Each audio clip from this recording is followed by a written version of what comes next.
Ready. Oh, okay.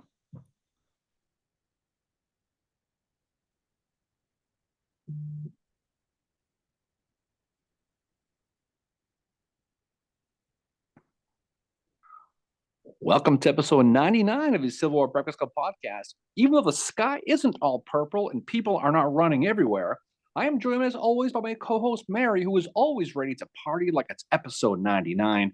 I am merely a broken down little red Corvette named Darren. Hey, Mary, how are you? Oh my God, that was the most random. Never mind. You're obviously not a Prince fan, but it's okay. No, I am a Prince fan. I was just like, was not expecting that. So what's going on? After a great start, as always, how you doing? No, we just had a really great roundtable with everybody, so that was pretty cool. We Our did. monthly roundtable, which we have every month. No, it was great conversation, talking about a bunch of different things, a lot of cool people. We always have a lot of fun with that. So what's going on? What else is going on? So we're at episode 99, which I mean, we've been talking about like, well, here we are. We put up with 99 for 99 episodes. I could have gone with 99 Luft balloons if you would have got that. Yes, I did. I know the Prince song and I know that one. Oh my goodness gracious. You need some culture on you. But obviously, you know. References.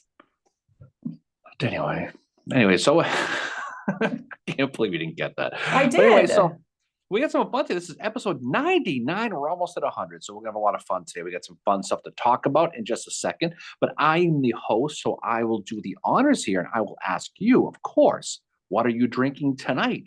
Well, I am drinking Ski the East, which is a IPA from, I should know this. It's from Long Trail Brewing in Vermont, which Vermont, if anybody knows their IPA history, that's where the original hazy IPA comes from, is Vermont. Very good. Very good. England IPA. Okay. Any mug situation tonight? Oh, yes. I am drinking it out of my Battle of Chickamauga mug.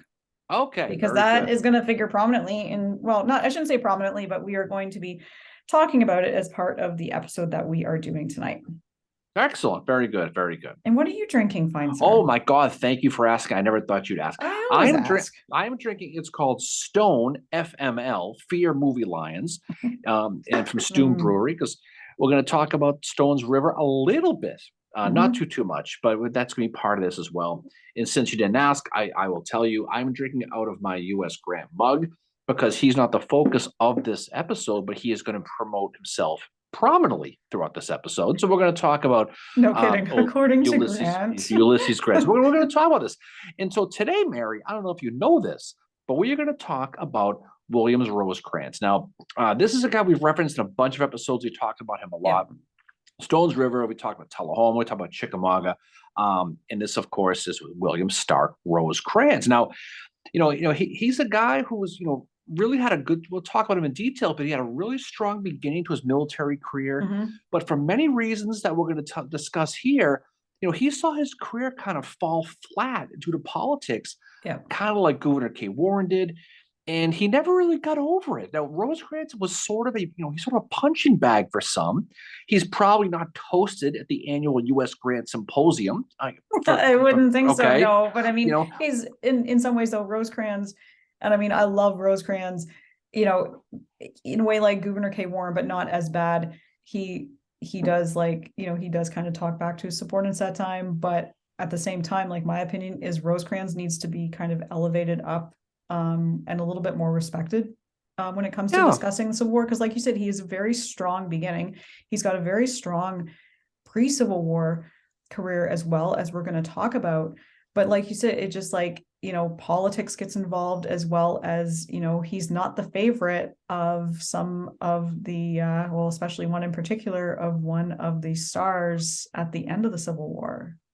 Yeah, and because the stories are good one. Now, Rosecrans, not without his flaws. We're not going to sit here and say that. But I think his story is a good one. But so a lot of people, want to know who is this guy? He's just not a mainstream type of guy.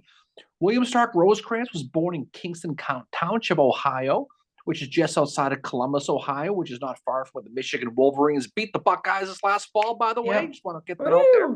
But his father was Crandall Rosecrans, who was a War of 1812 veteran. He served as an adjutant to the general and future President William Henry Harrison. Rosecrans' mother was a descendant of Stephen Hopkins, who was the signer of the Declaration of Independence from right down the street here in Rhode Island, Mary. Nice. So he had some blue blood in him.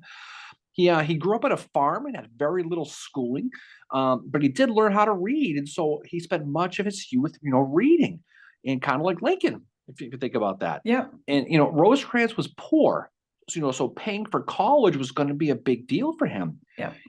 And for that reason, Rosecrans tried to gain appointment to West Point, where he was successful gaining that position, and he'd be part of that star-studded class of 1842. We talked about Abner Doubleday, Earl Van Dorn from last time, and his future Chickamauga combatant James Longstreet. Yes, yeah, he's with there all the time, and it's really interesting how Rosecrans gets into West Point, because he's working in Mansfield, Ohio for a time, which is funny. I believe that is also one of the spots where one of his rivals, he will become a rival, Stanton, future Secretary of War, has a law practice. Anyway, Rosecrans was a driver for a guy named T.W. Bartley, who was a future Supreme Court Justice of Ohio, or Supreme Court Judge of Ohio. And Rosecrans really impressed him with how intelligent and conversational he was as a teenager.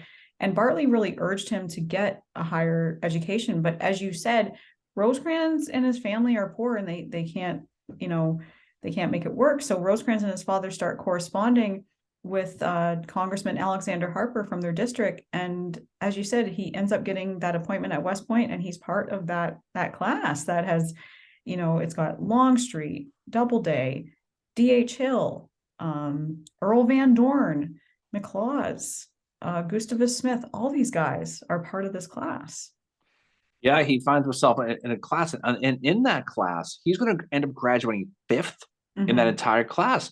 And while he's at West Point, he's going to become close friends with a cadet named U.S. Grant, Ulysses S. Grant. We're going to talk a lot about U.S. Grant. Now, there's that famous story there back in West Point, back on a cold night in 1839, when Rosecrans, he's going to be listed as a cadet in charge. And one night, he's going to come across a young U.S. Grant who was being hazed by his fellow cadets, who was being told to guard a cannon. Just go guard the cannon. And so, of course, he's going to do it. And Rosecrans is going to relieve him from his cannon duty responsibility. He's going to tell him, it was a prank, and go back to your dorm and go back to bed. And really, from that point on, Rosecrans and Grant, they kind of developed a really close and good friendship. And it's unfortunate because later events are going to basically destroy that friendship. Yeah. And after graduating, his nickname, was Old Rosie. That was the nickname he got. Yeah. As he was called in school. He was originally, he had a lot of different roles after graduations. He was basically in charge of preparing those sea defenses over there at Fort Monroe, in Virginia, and some other things. But, he felt that teaching was in his cards. He had that teaching that bug. So he's going to return to West Point, and where he's going to teach engineering. And so it's fascinating when you see how his career goes. He didn't go off to Mexico or anything like that. No, he didn't fight there at all. So he kind of went on a different thing. Now, some things changed along the way. He had a lot of different callings, and one of them happened in 1845 or so, when Rosecrans, who was a lifelong Methodist, is going to convert to Catholicism. And by all accounts, he became extremely pious to the point that he was just difficult to be around because he argued theology all the time. I mean, you can only imagine. So he was like Howard. Well, kind of. I mean, he's driving the West Point staff crazy, who was mostly Protestants. Mm-hmm. And his brother Sylvester would go on to become the bishop in Cincinnati in 1861. Mm-hmm. So the Catholicism was a real thing with him. And it was interesting because 1851, Rosecrans, he's going to apply for a new job at VMI, Virginia Military Institute. He didn't get the job. And the applicant who did get the job was a guy named Thomas Jackson. Yeah, I found that so interesting. It's like, okay, TJ. Well, it's funny how all these guys' lives all kind of come together. Yeah, they all intersect and intertwine, and and they're all gonna not be together, but they're all going to intersect and intertwine to the point where it's still happening during the Civil War as well. Yeah.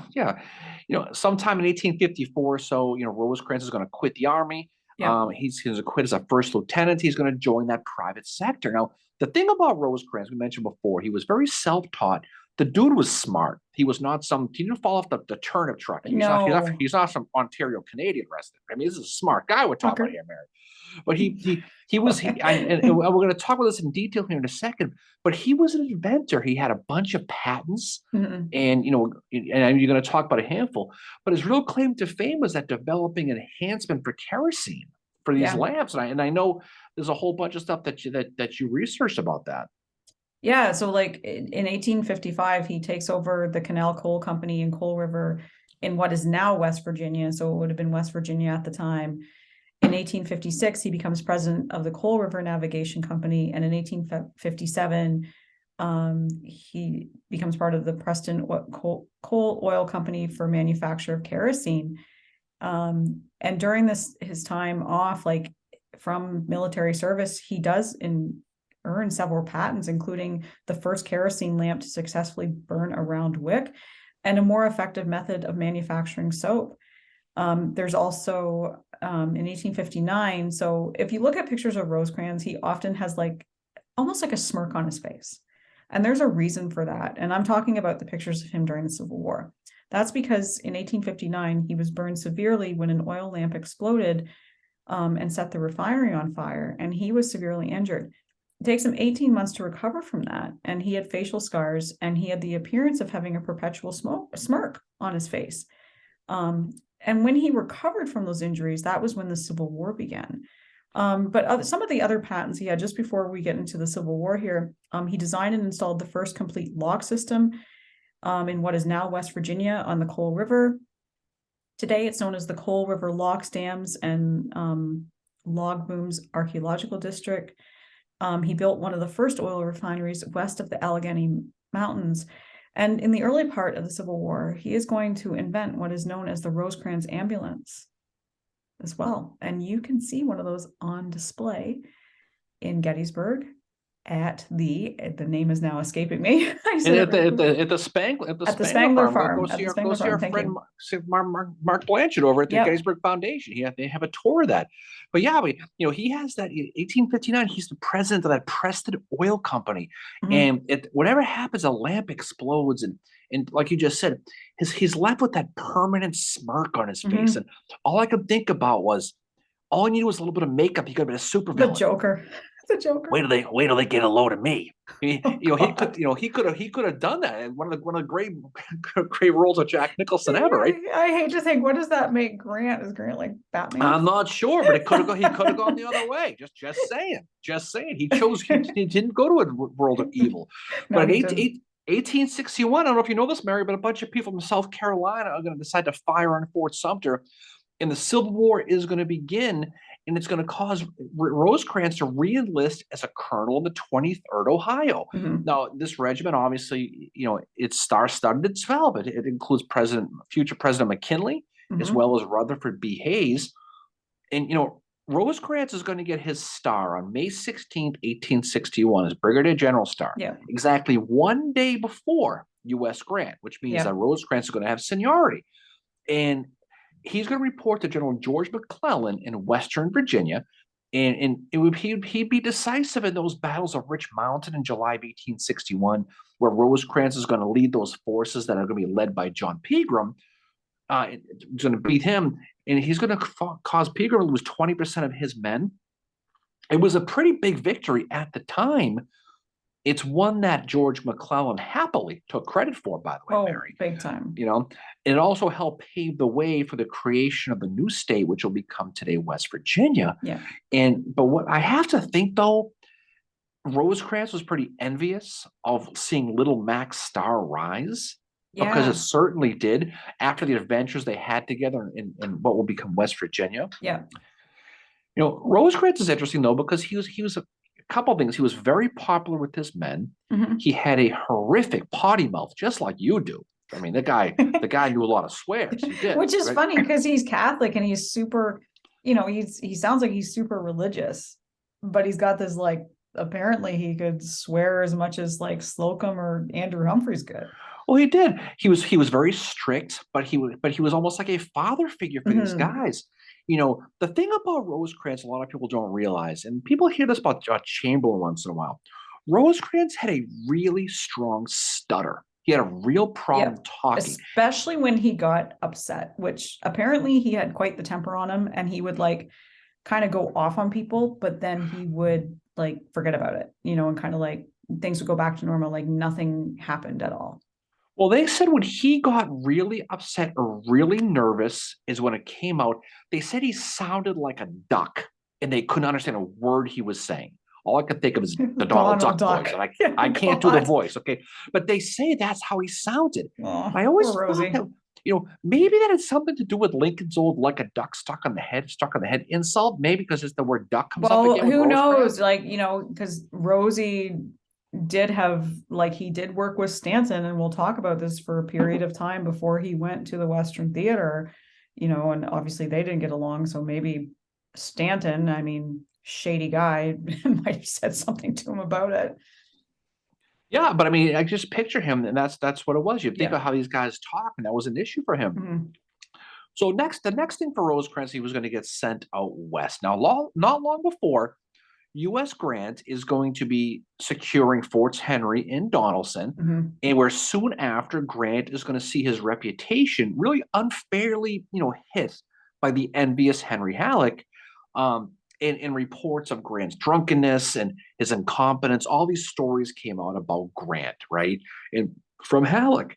And really, to add to Grant's woes, the only person defending him was William Sherman. Yeah. Other subordinates like John McClernand, guys like Lew Wallace, they didn't lift a finger to deny or refute any of these rumors. Honestly, though, I mean, I am Team Lew Wallace. I'm not gonna blame Wallace for that, considering how he was treated after Shiloh.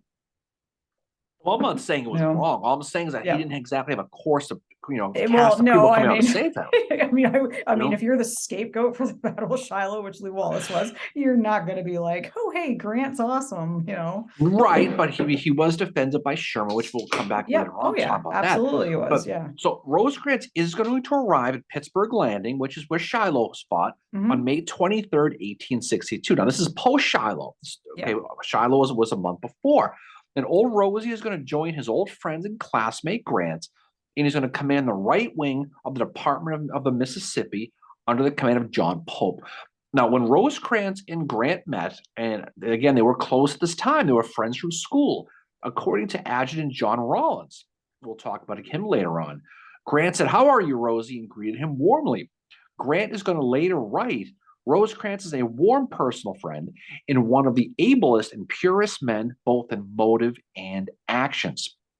And he also would say after that John Pope had passed over, after Grant was passed over by John Pope by Lincoln, when he needed someone to command that Eastern Theater's Army of Virginia in July of 1862, he said he'd only serve under two men, Rosecrans and Sherman. So this goes to show that relationship at the time was still really, really strong. Well, I think it goes back to probably what happened at West Point. There's kind of that, and I wonder if it was almost like a brother thing, right? Because Rosecrans is, he's a couple of years older than Grant.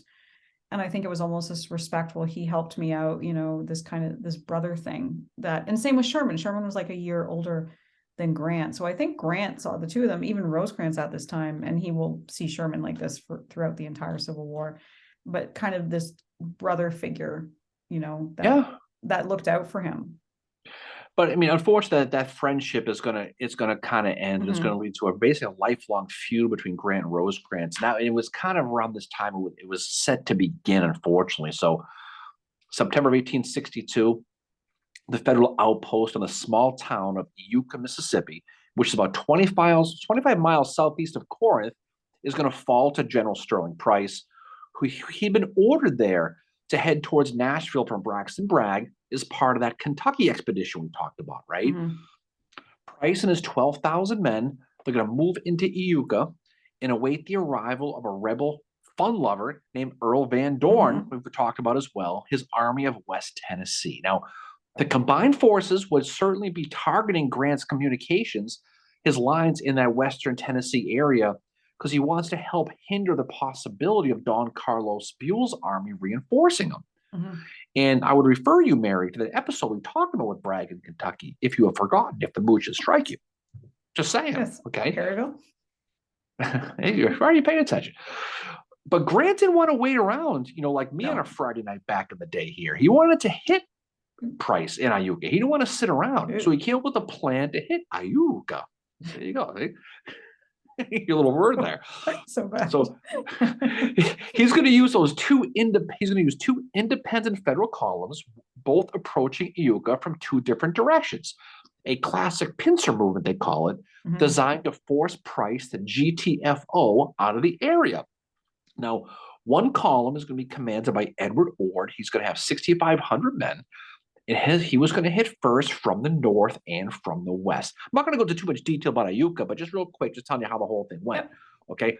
The second column is going to be led by Rosecrans, his 9,000 men, who is going to hit second, and he's going to have the responsibility of hitting Price from the south along a road called the Jacinto and the Fulton roads. Basically, he wanted to stop them from retreating. So Ord's hitting from the north. He's going to hit them first. He's going to drive the Southerners south, and then basically Rosecrans and his 9,000 men are going to block them, and they're going to bag them. They're going to force them in, and that's going to be it. That's the plan. So Ord's going to attack, and basically it sounds like a pretty good plan. It does. Everything sounds good. Oh, yeah. September 18th of 1862, those two columns are on the move, and these Rebs are sitting there. They're completely unsuspecting. It's like a beer by in the back of the fridge, and you see it, and there's no idea what's going to happen to it, But that's kind of what happens. Now, Ord has 3 divisions, and he's going to take the Memphis and the Charleston Railroad. He's going to get off about 12 miles away from Iuka, where he's going to basically start his march on Sterling Price. Now, Rosecrans has 2 divisions as well. He has to march all the way. He doesn't take the train. And the roads are crappy, and they're marshy, and it's wooded. Grant will be sitting in the headquarters at a place called Burnsville, Mississippi, which is about 10 miles away, or 10 miles away west of Iuka. So they're all close. They're not too far away. Now, the ground separating Rosecrans and Grant is swampy and pretty much unpassable. Yep. So both Rosecrans and Ord are going to have to stay in contact with Grant by kind of using the cavalry to send troops messages back and forth. Yeah, and that's really shitty terrain to send horses over to. And that's the one thing about the Western theater is that, I mean, Eastern theater's got some pretty tough, shitty terrain too, but the Western theater, oh my God, like you hear so many of the soldiers talk about it all the time in their diaries. No, it's bad. And so it's really a nightmare. We talk a lot in these episodes about terrain and communications. This is no different. This is pretty horrible. The plan for both commanders is to really attack almost simultaneously the next morning. You're going to have Ord hit first, and you're going to have Rosecrans hit second. And this plan is going to go about as well as a Cleveland Indians playoff game. It's just not going to work. It's going to completely fail in the end, okay? And really it's because of that swampy terrain. Rosecrans is going to be slowed, and he's going to end up going off course, which is going to cause and he has intel from a local guide, who either takes him down the primrose path to get him lost, or is lost himself. But whatever happens, Rosecrans is going to be late, and he's going to lead his men astray. So by nightfall on the 18th, now they're supposed to hit the next morning first thing. By nightfall on the 18th, Rosecrans is still about 15 miles southeast of Iuka, and so it wasn't going to happen. That attack wasn't going to happen. Rosie's going to message Grant, and he's going to tell him, that he's didn't make it, that he's going to begin his march to Iuka again the next morning at 4:30. Okay, he's still 15 miles away, and he'll be ready to attack with Ord sometime in the afternoon. That's the plan. That's what he's going to say. So Grant is going to get this message. He's going to be pissed off, understandably, and he's got to change his battle plan. Now, he's going to send a messenger, an adjutant named Clark Lagow, to let Ord know. He's going to basically tell him. Now, Lagow, this guy, by the way, is fun too. Later on at Vicksburg, he's the guy who's going to be accused of drinking, and not only that, encouraging Grant to drink. This is like his wingman. He's going to send his drinking buddy. He's like me with you. That's who I am with this, right? So Ord is told not to advance on Iuka unless he saw Rebs evacuating. And for whatever reason, Grant did not notify Rosecrans of these change in plans. When Ord gets his plans, he's told he's going to halt immediately. He's going to say, nope, we're stopping right here. Grant is going to claim later that he did tell Rosecrans that there was a change of plans, but there was no communication from Rosecrans to Rosie that's ever been found. So that, take that for what it's worth. Yeah, the whole battle is very. Oh, sorry. Go ahead. I was gonna say no, just kind of the whole thing. So right off the bat, this thing's all screwed up. So at dawn of the 19th, Rosecrans at 4:30, what's he gonna do? He's gonna start moving towards Iuka, just like he wanted to do. By noontime, okay, he's about 6 miles from the town when he stopped. He's gonna stop for lunch, and Grant's adjutant, that guy Legow, is gonna show up with another guy named Theophilus Dickey, and they're gonna arrive to meet with Rosecrans. Now they're sent from Grant. Now Grant literally changed his plans right in front of these two guys, Legow and Dickey. He did. Originally, Rosecrans was going to split his men at the place called Barnett's Crossroads, and he's going to send 2 brigades east of Cartersville to take that Fulton Road. Now, Rosecrans is going to have to shift his full command north to the Jacinto Road towards Iuka, and then shift east to take that Fulton Road we talked about, to cut off Price's escape route. This all hinged for Rosecrans on Ord attacking at noon as he expected from the day before. So he'd pull that rebel strength north, so he have an easier road, to hit on the south, to open those 2 roads, the Jacinto and the Fulton. That plan works if Ord's going to hit first and force the rebels south, but that doesn't happen. This new plan now kept Rosecrans from splitting up his army, but he had no reason to think that Ord still wasn't planning to attack from the north at noon. Don't forget, Ord is sitting there. Yeah. He's stopped now. Legow and Dickey sat there with Rosecrans and didn't say a word about the change of plans. Legow himself is going to write to Grant wrote that Grant's updated battle plan was delivered to Ord, which was to halt his advance and attack Iuka after Rosecrans began to attack. So Rosecrans is expecting Ord to attack first. Ord is expecting Rosecrans to attack first. So you can see where this one's going, right?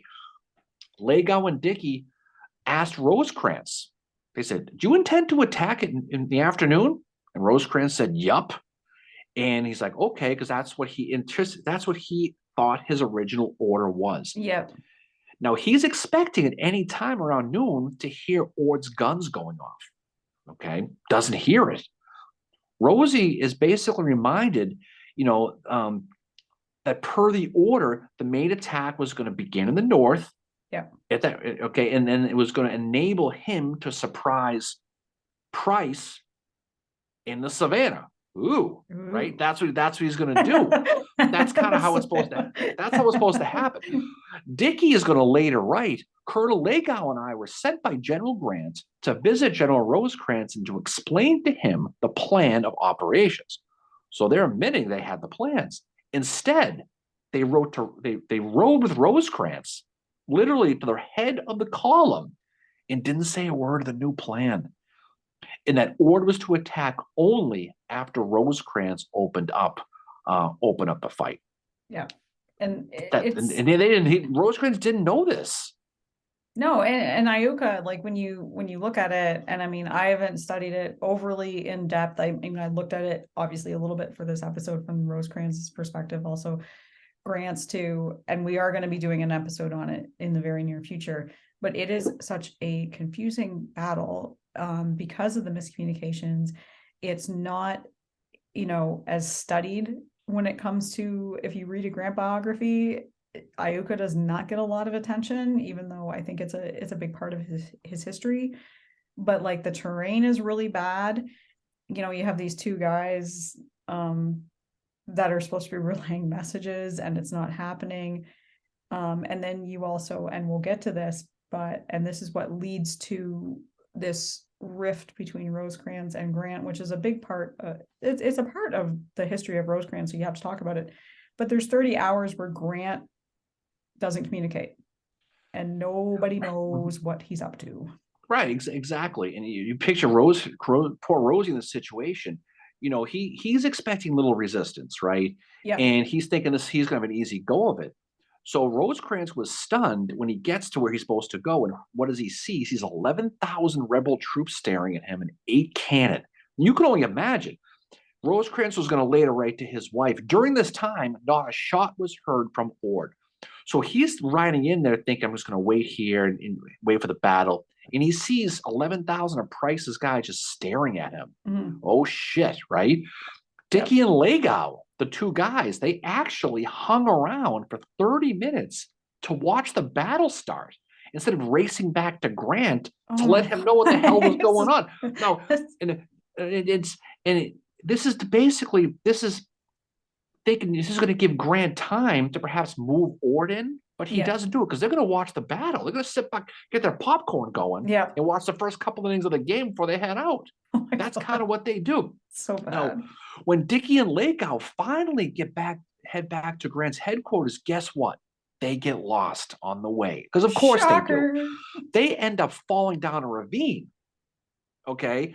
And they finally pull out their F this cards and set up camp for the night. The hell with this is ridiculous. So they didn't do what D.H. Hill did. D.H. Hill at Chickamauga was like, well, I'm just gonna sleep here on the rock. So as this battle's going on, Rosecrans is going in alone, and he's busier than you at the DQ on a summer's day.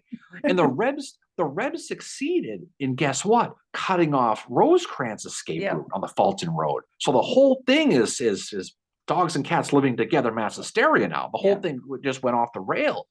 The next morning, Rosecrans' battered division wakes up to discover Sterling Price evacuated the dance floor. They took off, and they move south. Rosecrans at this point is going to enter the town of Iuka completely uncontested.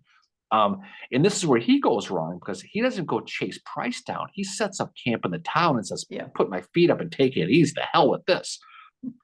And he's gonna sit in the town. He's gonna wait for word from Ord or Grant. And to your point, he hasn't heard a word from either of them this entire time. In 30 hours, the only message that is sent from Grant's headquarters is a message to let them know about the Battle of Antietam.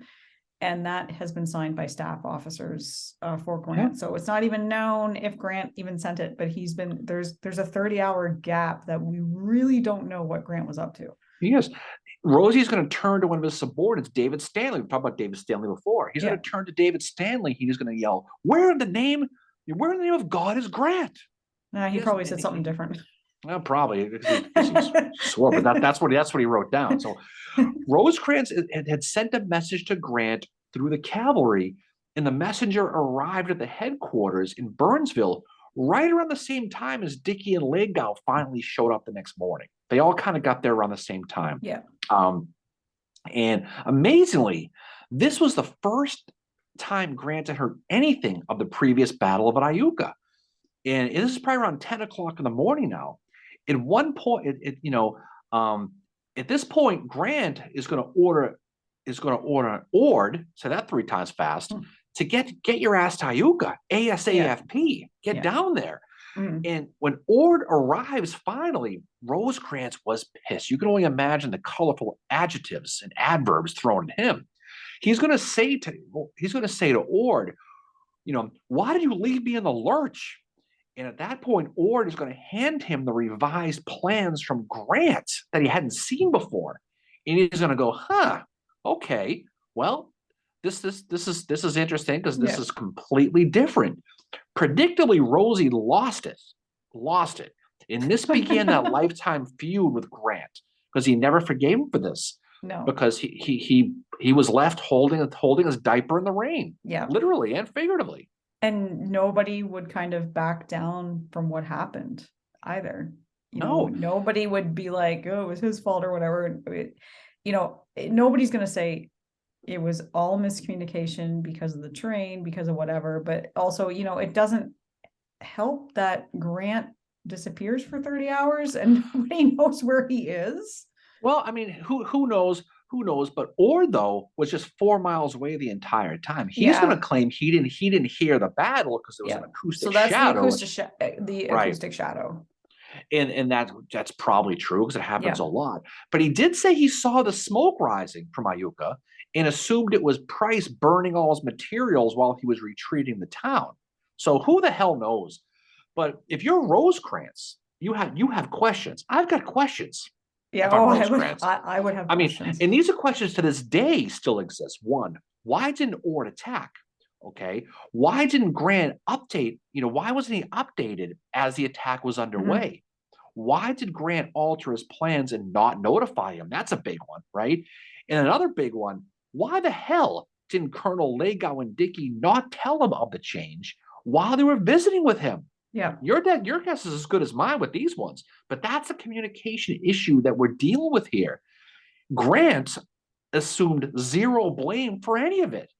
He told Major General Benjamin Hurlbut, "Couriers lost the dispatches sent to me from Rosecrans," which was later proven to be completely untrue. Yeah. Grant is going to write to his sister Mary about Iuka. Another Mary. They're all over the place. He's going to write, "I have no more to do with troops under Ord than I had under Rosecrans, but gave orders to both knowing the nature of the ground, direction of the wind, and General Rosecrans having been so far behind where he was expected to be on the morning before the attack, it failed." So what does he do? He throws Rosie under the bus for it. Yeah. Yeah, he does. And in 1874, Rosecrans is living I think he's in California at this time, and it's the 11th anniversary of the Battle of Chickamauga, but it's also the 12th anniversary of the Battle of Iuka. And what does he say to his wife? He starts talking about, how could Grant just leave me? And then he says to his wife, how could Grant lie about it? Well, that's the thing too. And it wasn't like, this wasn't a 100% to 0%, type of faction in the North either. No. There was a lot of anti-Grant sentiment from this. There was at the time. Now, there's not did Grant not hear it? Possibly and probably. Did he not know what was going on? Was it communication? Who the hell knows? I don't. Rosecrans' account is probably not 100% true either. But the reality is, Grant, Rosecrans, for whatever reason, felt that he was left alone, and a lot of other troops were pissed at Grant about this as well. A captain from Missouri, he's going to write. And this guy obviously doesn't like Grant. He's going to write, "General Grant was dead drunk and couldn't bring up the army. I was so mad when I first learned the facts that I could have shot Grant if I saw him, if I wouldn't have been hung the next minute." So he was pretty pissed off. Pretty passionate about it. Wow. But this is going to lead to a story in a pair of newspapers in Cincinnati about this. The Cincinnati Commercial is going to accuse Grant of being drunk in an op-ed from a writer named William Bickham, who openly hated him anyway. So take that with a grain of salt. And then the Cincinnati Gazette, right? Yep. Now, they've been all over Grant's in Shiloh. Whitelaw Reid is the specific reporter that is writing that. Right. And he's going to write a hatchet job story on U.S. Grant, so he didn't like him. And he was also close friends with Rosecrans. Now, most in the Army felt Rosecrans was the source of both newspapers' stories against Grant. And that's, for whatever truth, that's how it's going to believe. Grant's supporters certainly came out to support Grant. Colonel Mortimer Leggett, talked about him before. He wrote, "I've been vexed and pained of late of the effort to strengthen the unjust prejudice against Grant. General Rosecrans is an excellent officer, and I hope he is not party in this hellish attempt to ruin General Grant, but the evidence is such that he is privy to the whole devilish scheme." Yeah. That's what he's going to write. And I think Leggett is also the one that goes to John Rawlins and starts telling him about this. And instead of going to Grant, Rawlins goes to Julia and is like, "Here's what's going on." And Rawlins starts spinning this thing to her. Oh, I shouldn't say spin, but just he starts kind of saying, maybe you can tell Grant to have to relieve Rosecrans. That's what he starts putting to her. So at this point, there is very much a anti-Rosecrans faction and an anti-Grant faction in the Western theater. And it started over what happened at Iuka. Yeah, there's no question. And, for the most part, Grant was, he was pissed at Rosecrans as well for, like I said before, not pursuing Price's Confederates and instead of parking his hindquarters at Iuka. Rosecrans had a habit, he did, of prioritizing territory instead of over armies. which was it continued all the way through his career. We saw later Yep. on, especially at Stones River, when he sat there for 6 months afterwards and not chase and Brad the down. obsession with getting Chattanooga, of Right, getting and he did. So this is Rosecrans is no angel with this either, but you can see the factions forming with this. Grant wanted Price's army destroyed, and failing to do so at Iuka, as he also did in Corinth, by the way. Speaking of that, it added fuel to that personal fight between the two that just kept going and going and going. Yeah. Right. Now, Rosecrans did a lot of things on his own accord too, without Grant's permission. He gave away promotions to people without authorization. He also freed rebel prisoners without authority, and that was another thing that pissed Grant off. That he was doing this. It was Grant who also accused Rosecrans of leaking to those stories to the press, not the two Cincinnati ones, but also other stories, about drinking, about army placement, and this is when Rosecrans finally lost the cheese fell off his cracker with this. When he finally said, "I'm done with this," and he's going to write a letter to Grant that isn't going to be too happy either. No, and he basically he just says, "How can you say this about me? This isn't." This isn't what I've done. It's not what my staff has done. And he just finally lays it out for Grant. Like, this is not how it went. Yeah, he writes, to the part which refers to newspapers and leaky members of my staff, I answer that there are no headquarters less responsible for what newspaper correspondents say of my operations. And then he writes, to the affairs of Iuka and Corinth, I am forced to say that if you do not meet me frankly with a declaration that you are satisfied, I shall consider my power to be useful in this department ended. This is a relationship that was heading toward divorce so fast that even J-Lo would have been shocked. That's okay. Yeah, it is so just, and Grant said Grant said of him, as a subordinate, I found I could not make him do as I wish. So basically saying, well, Rosecrans isn't following my orders. And Grant, I think in some ways, he was kind of, it's like, okay, is he determined to relieve him of duty because of this, for these reasons? And it's around this time after Corinth, which, that's October 3rd to 4th, 1862. It's a victory, but again, they lose the Army of West Tennessee, which is led by Earl Van Dorn. And again, Rosecrans takes Corinth, but Grant's not happy with that, because it's like, that's in his mind, his philosophy behind the war. It's not about taking these places. It's about bagging the army. So why didn't you bag the Army of Western Tennessee? And that's I think Grant really saw that most other generals didn't. That's where he was kind of ahead of the game on stuff. Is that, and Lincoln would pound his head saying, you're.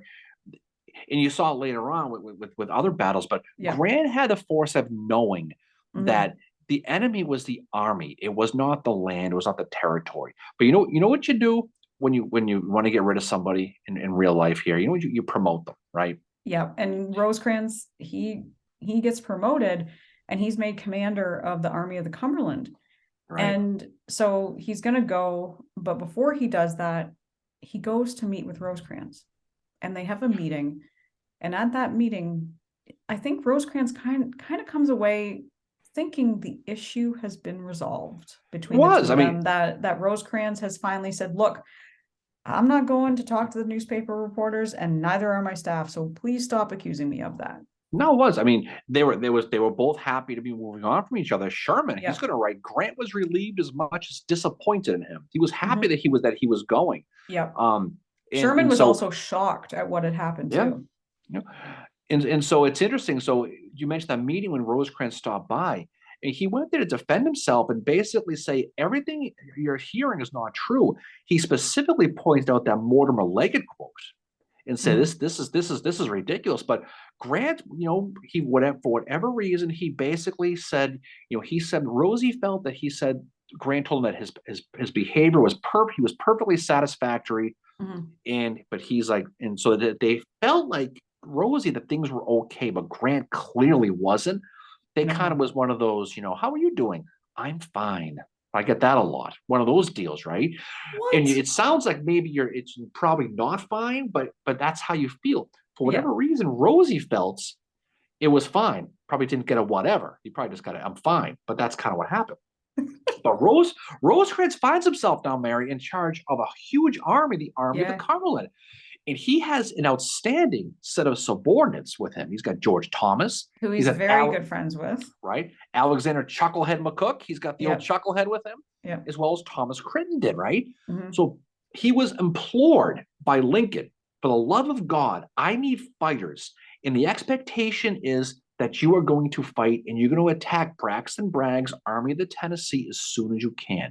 Now, this is going to result in the Battle of Stones River on December 31st of 1862, which we did a whole story on this one a long time ago.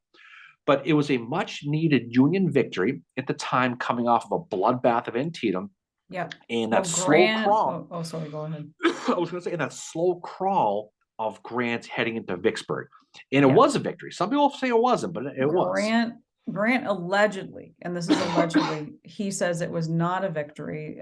I believe that is what is recorded in Gideon Wells's diary from the meeting that happened on April the 14th, 1865. What happened there is Lincoln is talking about a dream he had, and he said, oh, it's the same dream I've had before these victories. And he mentioned Stones River, and Grant is saying there, he's like, Stones River was not a victory. And it's recorded in Gideon Wells's diary. So it's allegedly he said that. But I mean, my opinion is Stones River is a victory because they prevent the Confederates from taking Nashville. Because if the Confederates had taken Nashville, that would have been a whole other shit show to deal with on top of Vicksburg. But the one thing that does happen at Stones River that we do need to mention that is going to play into the Battle of Chickamauga is that at Stones River, Rosecrans is going to be out riding with his friend Garrosh, who is also part of the army. And Garrosh is going to get hit by a cannon and killed instantly in front of Rosecrans. And Rosecrans is so close to him, he has his blood splattered all over his jacket. And Rosecrans will cut the buttons off that jacket and carry those buttons around with him for the rest of his life, because that was one of his best friends, and he's killed in front of him. And that is going to play into something that happens to him at the Battle of Chickamauga that we will talk about. Yeah, and just Julius Peter Garrosh, he was from Cuba, but he was Catholic, just like Rosecrans was. So he had a special kinship to him. And obviously that was the downside of this. But Rosecrans had a lot of good publicity after the battle, so it plays into that. If Grant didn't feel it was a victory, everybody else seemed to. Harper's Ferry magazine, they wrote about this. They said the strategist Grant, the strategist Rosecrans has proved himself second to none. The New York Times wrote, whatever his future may be, it cannot be denied that at present General Rosecrans stands at the very head of all Union generals. So the press loved Rosecrans after Stones River. For Rosecrans, it was obviously a bittersweet thing. For Garrosh, this was his first time he'd seen battle. This is the first time he saw this. After he died, William Hazen is going to pull his West Point ring off of him, and his Bible is going to give it to Rosecrans. So you can imagine the sadness of this. But you have to keep. But Rosecrans couldn't. Like when it happened, he had to keep going. And the one thing about Rosecrans at Stones River, as much as Sheridan is one of the ones that does kind of save the day for the Union, he's the one fighting against Claiborne, on that road. But Rosecrans is out riding on the front lines, encouraging the troops after he's seen his friend get killed. And that's something right there about who he was as a commander, I think. Yeah, I mean, who knows to what extent that death affected him personally, and by all accounts, it affected him deeply, and likely stayed with him for the rest of his life, and certainly the rest of his military career. Well, he carries the buttons around with him from that jacket that he was wearing when he was shot. And by this point, these guys have seen a lot of death and a lot of things happen, and so. That personal death of Julius Garrosh was a big deal, but what happens after the battle? Rosecrans again, he's not going to pursue Bragg, but choose to set up that winter camp in Murfreesboro we talked about. He's going to sit there for a long time, for 6 months, and And so that's going to drive people like Lincoln crazy. And it wasn't until that Tullahoma campaign did Rosecrans' army finally chase Bragg into Georgia. But again, he failed to destroy Bragg's army of Tennessee, and it's going to cost him dearly letting him get off the mat this time, right? Oh, it is. And I mean, the Tullahoma campaign, and you remember we did some episodes about it with John Wilder. Yeah, John Wilder. Lightning Brigade. Minty and Wilder. Yeah, they were in it. June 24th to July 3rd, 1863. It's considered to be one of the most brilliant campaigns of the Civil War. Lincoln would refer to it as the most splendid strategy I know. And it's very low casualties. It forces Bragg to retreat back to Chattanooga. It's when we see kind of the formation of Wilder's Lightning Brigade that will perform so well, along with Minty, at the Battle of Chickamauga. We have the mounted infantry coming about during this. Wilder goes off on a raid and comes back with no casualties. It's really quite an interesting campaign to study, but it is something that I don't think Rosecrans gets enough credit for. But again, he's not, the criticism is he has not bagged that army of Tennessee. He's just driven, what he's done is he's driven Bragg into Chattanooga. But now the goal after Tullahoma is, how do we get Chattanooga? Because Chattanooga, as we've talked about many times, that is what Lincoln saw as being the most important city in the Confederacy at the time. You have Vicksburg being taken, and Lincoln saw Vicksburg as the key. And once Vicksburg was taken, Lincoln said the father of waters now flows on Vex to the sea. So they have that. The next city to get is Chattanooga, because if you get Chattanooga, you're going to get Atlanta, and so on. You're going to get into the heartland of the Confederacy. Mm-hmm. And he also has Bragg over a barrel heading into that late summer of 1863. Yeah. Bragg and his army of Tennessee is reeling. I mean, the series of defeats they have, they got the political infighting going on that's going to come out worse down the road. But he's dealing with all this crap. Just as Rosecrans' army was with the Cumberland. I mean, Army of the Cumberland, same kind of deal. Bragg will focus his army in a place called Lafayette, Georgia, instead of spreading them out throughout Tennessee and Georgia. His plan is, we're not going to talk the total details of the Battle of Chickamauga, but his plan is basically to cross the Chickamauga Creek to defeat Rosecrans and recapture the city of Chattanooga. In a nutshell, that's pretty much it. Yeah. But thanks to a pissing match back east between Robert E. Lee and James Longstreet is going to be sent west to join Bragg's army. Like that, the pissing match, right? Because so is D.H. Hill. Yeah, so he'll have a division of John Bell Hood, and our old friend Bushrod Johnson will be back in town. And what this does, it evens the tilt now. So the Confederates actually have more men. Yeah, 65,000 to 60,000. So the balance is now. You got a strong commander in Longstreet. You got a fighter in Hood, D.H. Hill, Bushrod. You have some good players on the field now, and Rosecrans is going to sniff out this plan, though. He's going to figure out Bragg's plan. But, again, we have the whole thing with the first day with the Lightning Brigade and John Wilder. And Wilder basically forced Bragg to change his plan. But the problem is Rosecrans, he does get a little bit arrogant going into Chickamauga by spreading his army out too thin. And Thomas, his very good friend, has been telling him, oh, no, you don't want to do that. And he's right. Like he gets them spread out too thin. But Minty and Wilder, what they do on that first day of Chickamauga on September the 18th, 1863, is they slow Bragg down enough. And also they force him to alter his plan. But, Rosecrans kind of, the way it's been described in one book I read, it's like kind of leapfrogging his army back to Chattanooga, because at that point you just have Crittenden for the Union sitting in Chattanooga, and they need them all back there. So September 19th, they're all back there. And that's, kind of the second day of the Battle of Chickamauga. Yeah. But in the highlight, of course, is September 20th. September 20th is the day where this is where it literally and figuratively collapses for Rosecrans. And this is kind of the major event in his military career that it sadly does lead to kind of his demise in the military.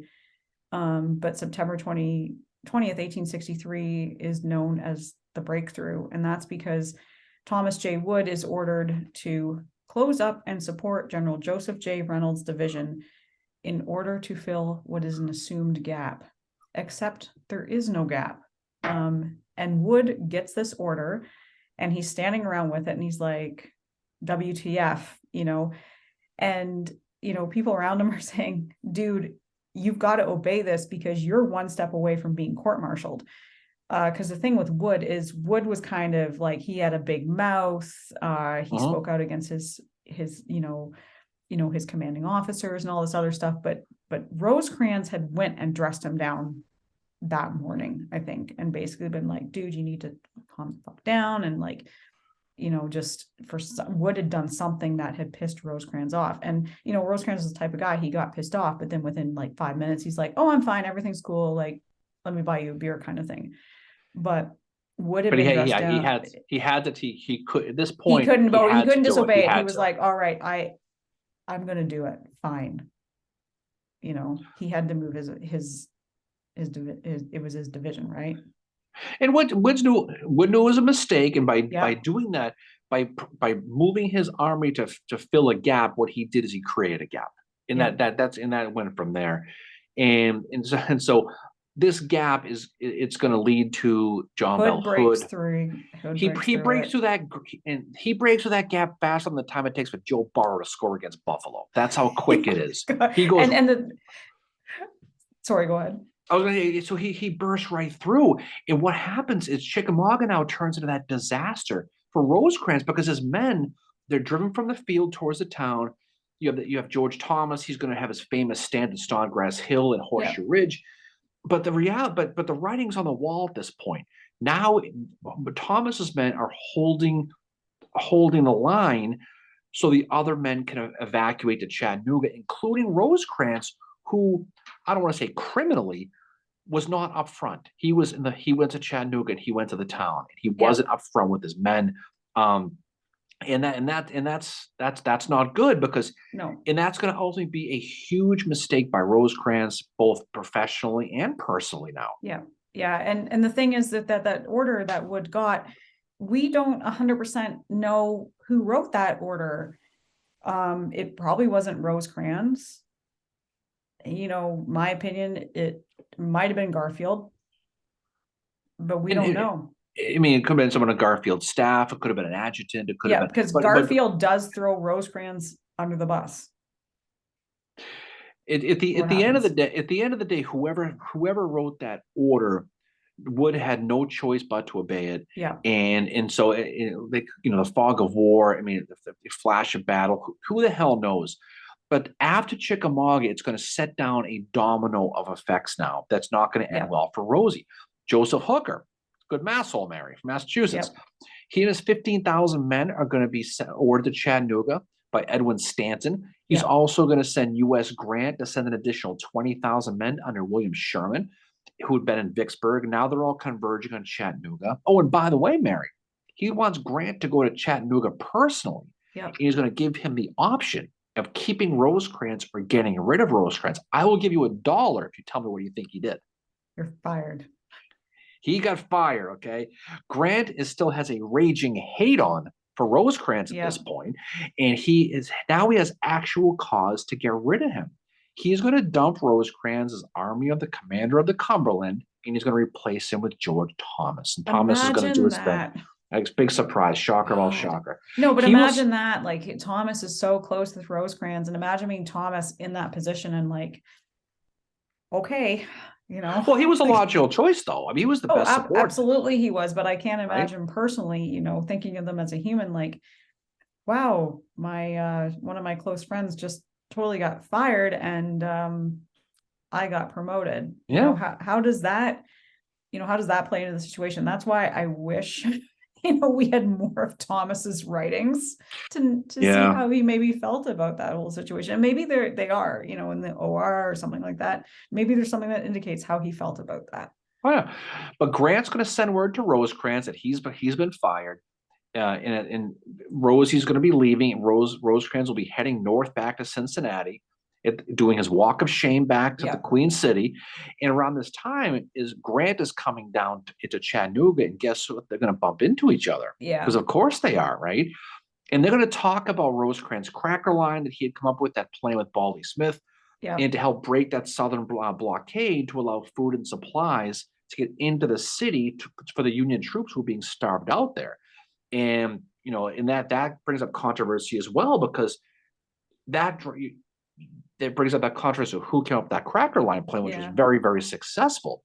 And most people think it was Rosecrans with Baldy Smith, and some people think it was Grant. Who the hell knows? But my opinion is it was Rosecrans and Baldy Smith and a little bit of Thomas as well.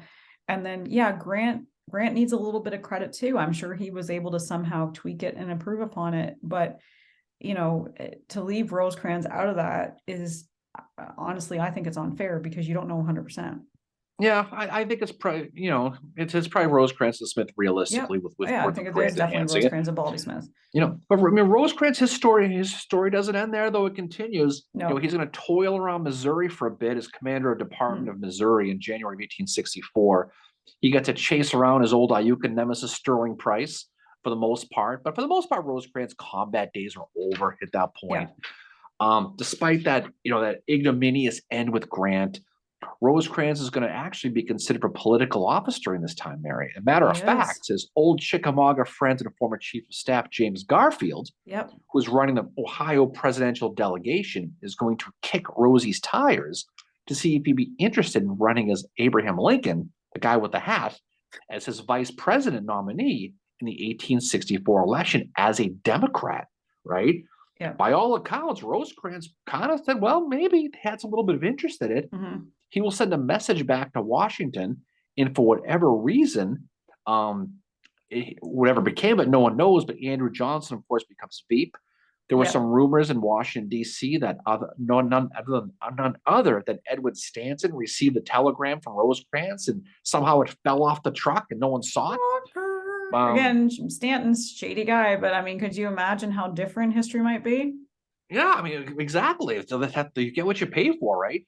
On January 15th, 1866, Rosecrans is going to finally be mustered out of the volunteer army.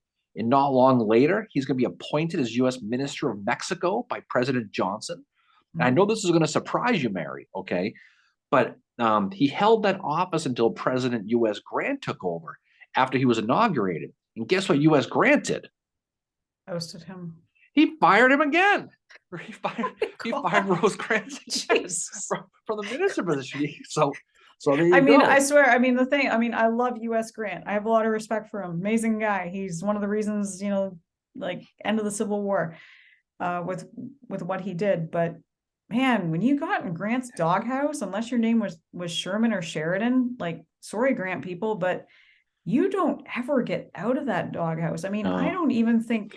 I mean, he kind of apologizes to Lew Wallace in his memoirs, but was Lew Wallace ever out of Grant's doghouse? No, I mean it's not the most unusual thing for a president to replace the previous guy's people. Yeah, I know, but this is personal. I'm sure it didn't break Grant's heart to do so. But by then, Rosecrans was a name, and as a war Democrat, he was approached by a lot of different people to run for office, mostly governors, admittedly, and he said no to everybody. Yeah. And by this time of his life, he must have been so sick of the bullshit, sick of the politics. He just said no. Anybody who asked said no.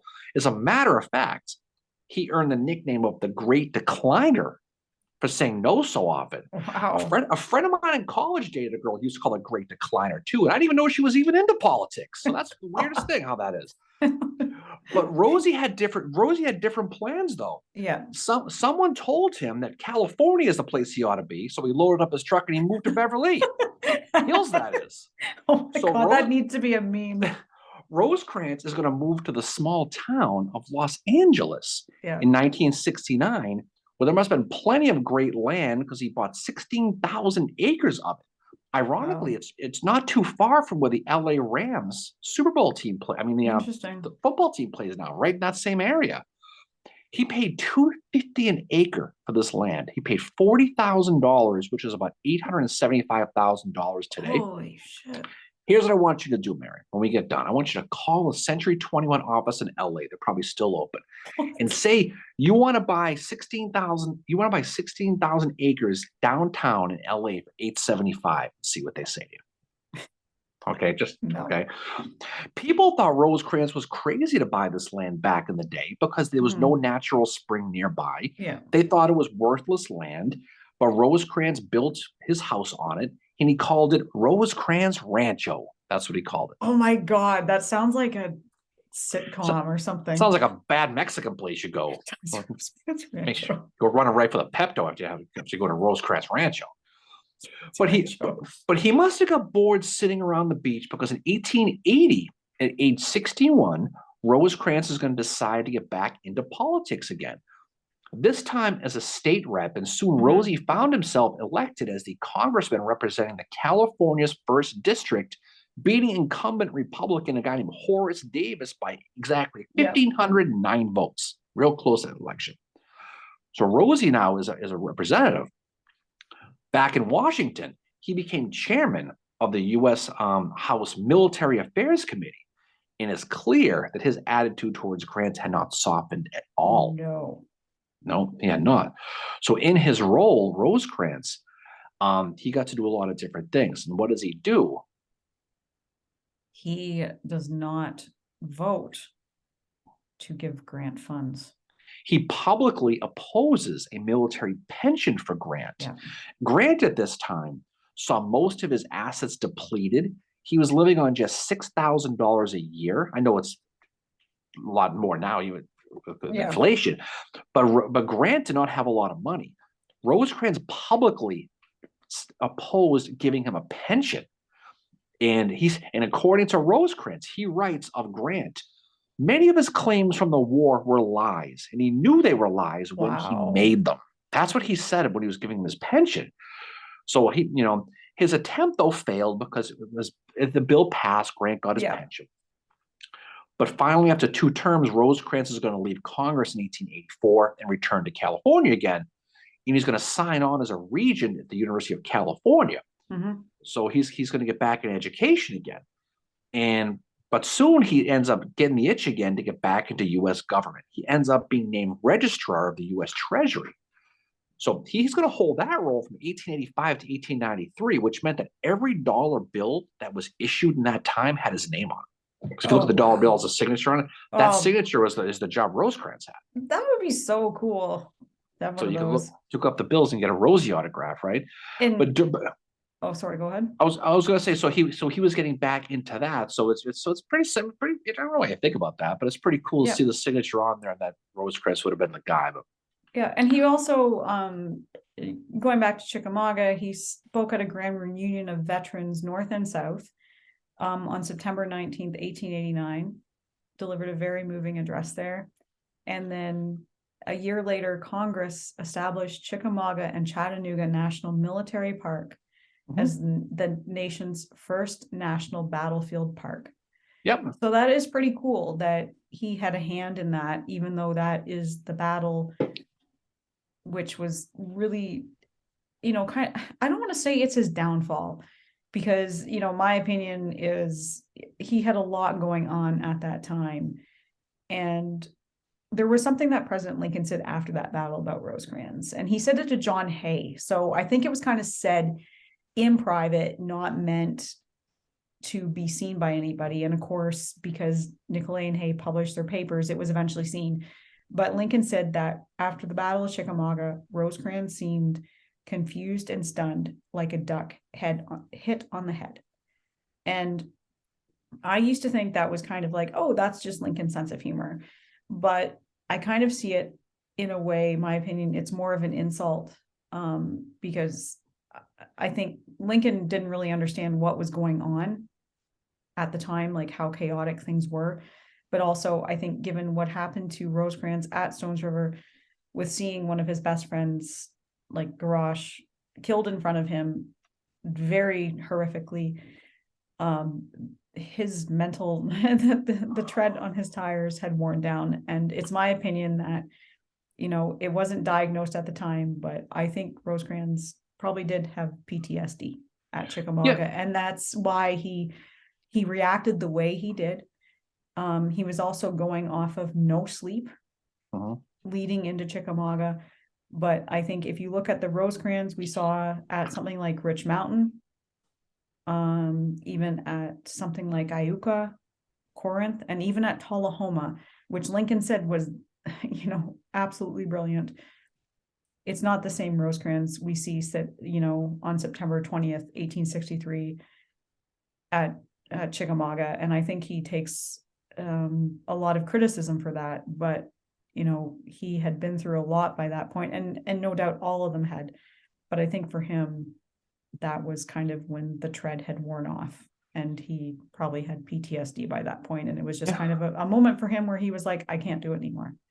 Well, there's only so much you can take, but he finally does retire for good on September 9th, 1893. And he's going to enjoy those golden years in California. He's going to get an award called the Lattaire Award from a university in South Bend, Indiana, that shall go nameless. And for an outstanding service from the Catholic Church in 1896. President Kennedy, JFK, actually got this award too in 1961. Down the road a little bit. But he's getting older. In February of 1898, Rosecrans is going to come down with pneumonia. But it seems like he beat it. Everything seems like he was doing pretty well. Yeah. But one of his grandchildren, his name was Rosecrans Toole, the son of his daughter Lily, his name Rosecrans Toole, who unexpectedly died of diphtheria. And by all accounts, the death of his grandson crushed him. This was his final light. This was it.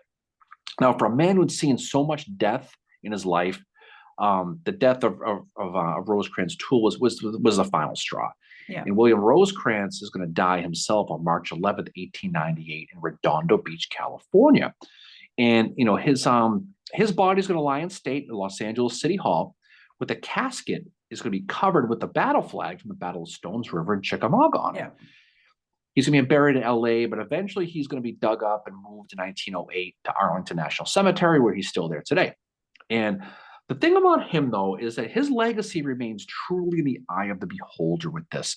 For some, he's a brilliant inventor, a genius, outstanding soldier and politician. For others, he was a backstabbing opportunist, foul-mouthed, over-pious guy who could carry a grudge, towards Grant as long as he was alive. But for someone like William Rosecrans, it's important to read as many sources as possible with him. And whatever his legacy is really what you want it to be in American history. Because that's what's good about this, is you can read different things, get different perspectives.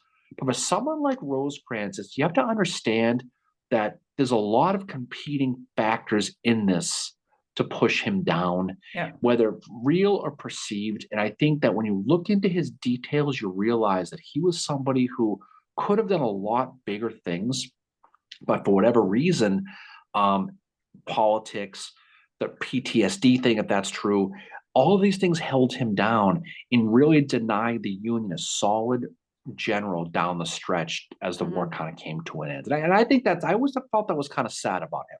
So I always thought he was somebody who was underappreciated and got the shit end of a stick by a lot of different people. No, I completely agree with you. I think he definitely did. I think, a lot of, what happened to him is just, it's like, you just need to look more into who Rosecrans was. So read beyond, Grant's memoirs and all that. And also too, just because, we're saying that Rosecrans deserves more recognition, we're not trying to push Grant down at all.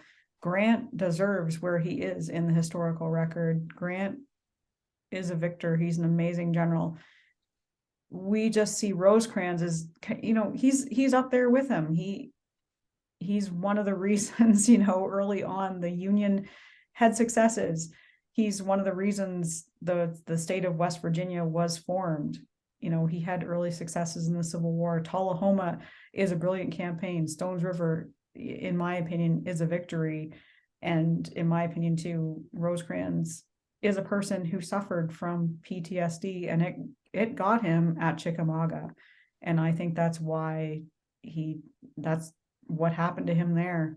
is what happened with the breakthrough, why he wasn't able to deal with it. Because I mean, can you imagine, like, all he saw was a sea of blue coming at him and then a sea of gray. And what do? He ran. Yeah, and that must have been quite a surprise. And that's after the fog, history. and that's the fog of war too. Like, we don't know what he was going through at that time either, you know, but I think he's such a fascinating study. He definitely deserves more recognition. He's very underrated. And yes, he had his faults like any of them do. He could be very outspoken. He argued with Stanton over stuff when he was working in Washington, and Stanton did not like him. And I mean, I don't like Stanton.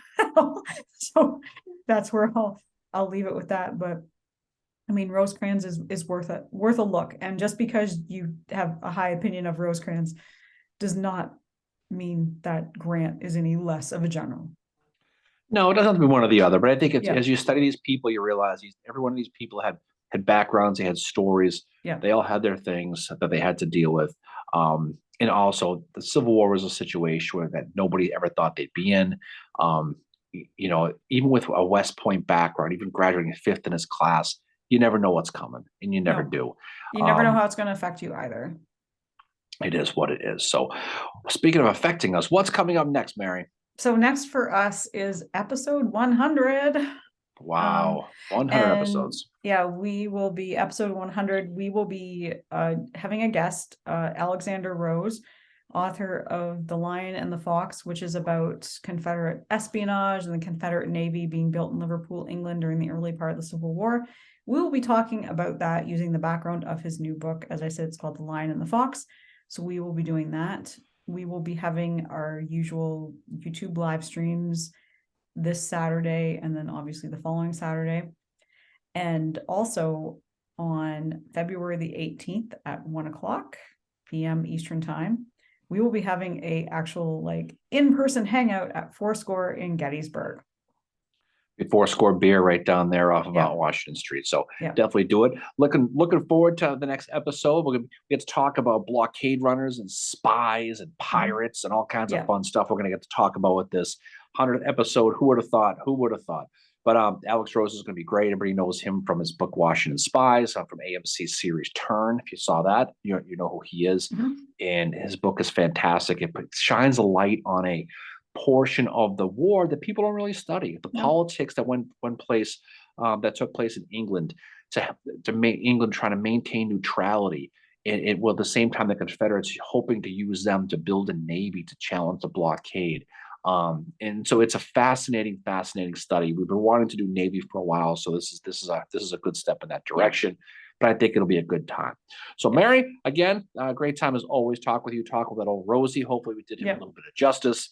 And off to the next one. So looking forward to it. So any last words from you, Fincheroo? Well, thanks everybody for listening to this episode and supporting us for 99 episodes now. I don't know how we got here. We wouldn't it wouldn't be it wouldn't be if we didn't have our awesome listeners as well as you, Darren.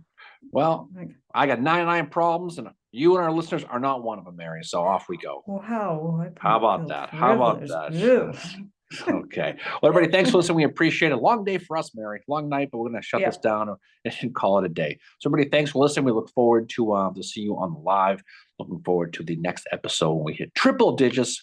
Episode 99 is in the books, and we are about to hit 100. So, thanks for listening, everybody. We will talk to you all on the other side. See y'all later.